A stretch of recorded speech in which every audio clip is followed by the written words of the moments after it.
Bonjour à toutes et à tous, bienvenue pour cette vidéo d'information du vendredi 22 janvier 2021, une semaine qui est encore marquée par la gestion de la pandémie de la Covid, avec l'ouverture des centres de vaccination qui se poursuit dans notre département comme ailleurs, avec ce que je regrette, une sous-répartition des centres sur le Sud-Essonne, qui a été, comme c'est souvent le cas, assez largement maltraité et oublié par les pouvoirs publics. Nous constatons également avec les élus locaux, là où des centres ont été ouverts, que le nombre de doses de vaccins arrive de manière extrêmement ténue et lente et ne permettent de toute façon, quels que soient les territoires concernés, pas de répondre aux demandes de l'ensemble des personnes qui aujourd'hui, à plus de 75 ans, ou alors parce qu'étant en situation de risque de santé, souhaitent se faire vacciner. Nous espérons que l'État sera enfin capable d'amener des vaccins dans les territoires et la commune de Mennecy, comme elle a toujours été prête à le faire, maintient son offre de service, d'ouvrir un centre, de mettre à disposition des moyens, des locaux, des personnels pour contribuer à assurer une sécurité sanitaire à toutes et tous. Dans l'attente d'un éventuel centre sur Mennecy, vous pouvez, si vous arrivez à avoir un rendez-vous, tenter votre chance par téléphone ou par Internet pour essayer d'avoir cette première vaccination. La lutte contre la pandémie, c'est au-delà du vaccin, c'est également le dépistage.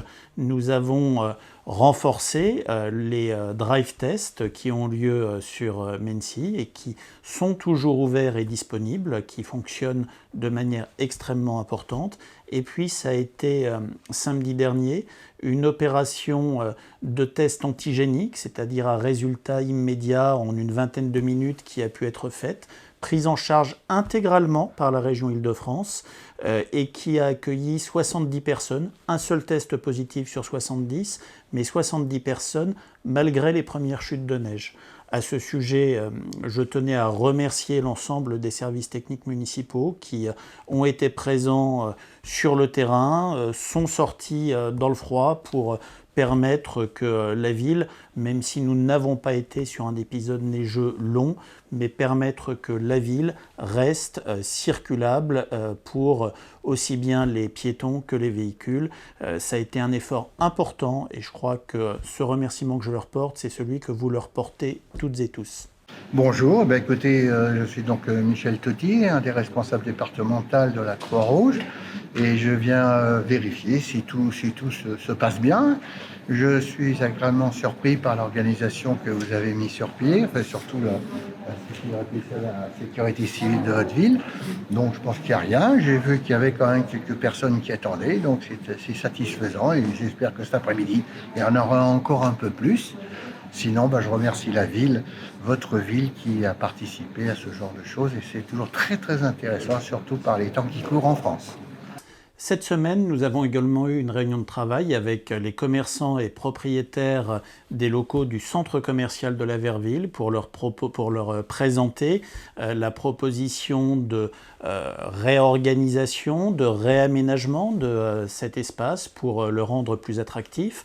Vous le savez, la mairie est en passe de racheter à l'euro symbolique les 3/4 des espaces publics du centre commercial de la Verville. Et lorsque nous en serons propriétaires, suite à ces échanges avec les commerçants et les propriétaires, eh bien, nous enclencherons des travaux que nous estimons à plus de 300 000 € hors taxes, c'est-à-dire qu'on approche les 400 000 € TTC de travaux pour venir embellir ce centre. Il resterait des îlots de fraîcheur, il resterait davantage de verdure, retravailler une aire de jeu et des parties communes qui puissent être accueillantes et accessibles pour tous. Pour nous les commerçants, le projet de rénovation du centre commercial de la Verville est une très bonne nouvelle. Ça va nous permettre de rénover le mobilier urbain, le revêtement perméable pour remplacer le dallage, les bancs, les massifs. Ça va nous permettre également de nous inscrire dans la politique du développement durable en récupération des eaux de pluie. Ça va quand même changer la déco du centre commercial, rénover et donner une touche de modernité. C'est bien pour nous les commerçants et aussi pour les clients, à qui j'espère on pourra faire plaisir. Alors concrètement, ça fait 20 ans que je suis commerçant et je vois effectivement les parties communes, là où les personnes évoluent en extérieur, s'abîmer au fur du temps. Et je trouve cette idée donc de pouvoir améliorer la circulation et même aussi les endroits où les personnes s'arrêtent, alors que ce soit les personnes âgées, mais aussi pour les enfants, effectivement l'amélioration de tous ces lieux pour les enfants avec des aires de jeu sécurisées, mais aussi des passages où, tous les arbres et les plantes vont être mis en valeur. Puis ce projet aussi où l'idée c'est de faire que la ville ait moins de points chauds pour aérer. Je trouve que c'est quelque chose de valorisant effectivement et pour la ville et aussi pour le centre, de faire de cet endroit un endroit où il fait bon vivre, et qu'il soit agréable d'arpenter. Voilà, où le projet prévoit de récupérer l'eau pour économiser l'eau aussi, pour les arrosages de tout ce qui est massif. J'ai trouvé ça assez sympa. Je suis favorable effectivement à ce projet. J'espère qu'il va aller jusqu'au bout. Voilà, maintenant c'est sur les rails et on croise les doigts. Les services municipaux, ces dernières semaines, se sont également mobilisés pour travailler, pour essayer de permettre que notre commune bénéficie pour un certain nombre de ces lieux patrimoniaux du label patrimoine d'intérêt régional qui permettrait de mettre en valeur la richesse historique de notre ville. Ah ben écoutez, c'est un grand plaisir d'abord, parce que après une quarantaine d'années de travail, quand je vois que nous arrivons maintenant à élaborer un projet qui peut concrétiser effectivement toute cette recherche en histoire locale portée sur Villeroy, ce fameux domaine des Ducs, qui aujourd'hui est un grand espace public ouvert à tous et qui souvent provoque des questions, provoque des réponses plus ou moins évasives. Aujourd'hui, on va enfin faire une restauration globale de l'ensemble bâti de Villeroy. Cette semaine se tenait également une commission permanente de la région Île-de-France, jeudi dernier, qui a permis à notre commune de bénéficier de nouvelles subventions du Conseil régional, un peu plus de 10 000 € au titre du bouclier de sécurité pour accompagner les efforts que nous portons en faveur de la vidéoprotection, du développement de la police municipale, de la sécurisation passive d'un certain nombre de lieux, et puis également une subvention qui nous a été confirmée à plus de 26 000 € pour participer à l'extension du skatepark, à cette rampe que nous avons installée il y a de cela quelques semaines maintenant.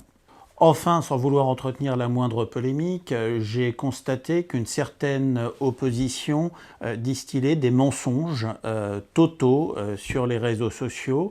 Alors je ne sais pas si c'est de l'inconséquence, de la bêtise, de l'incapacité à lire, en disant que nous souhaiterions construire en lieu et place de la piste d'athlétisme et des terrains du stade Rideau, en déplaçant cette même piste d'athlétisme et ces terrains dans le prolongement du stade Jean-Jacques Robert, qu'ils se rassurent et tout simplement qu'ils lisent le programme sur lequel nous nous sommes engagés et que tous les jours nous mettons en place pour vous. Nous comptons agrandir le stade Jean-Jacques Robert sur le triangle qui longe la RD 153, terrain que nous sommes en train d'acquérir aujourd'hui. Nous souhaitons sur cet espace construire un terrain supplémentaire et une véritable piste d'athlétisme, un ovale, puisque la piste d'athlétisme aujourd'hui n'est pas un ovale, ne correspond pas aux normes et est usée. Et lorsque nous aurons aménagé ce terrain-là, nous souhaitons non pas faire des logements au fantasme d'une opposition qui n'a rien à dire ou rien à écrire, mais construire un troisième gymnase Rideau dans le prolongement des deux premiers, à l'emplacement actuel de la piste d'athlétisme. Plutôt que de colporter des fadaises plus grosses qu'eux, je les invite tout simplement à lire le programme qui leur avait été mis dans leur boîte aux lettres au mois de mars dernier. Je vous souhaite à toutes et tous une très bonne semaine.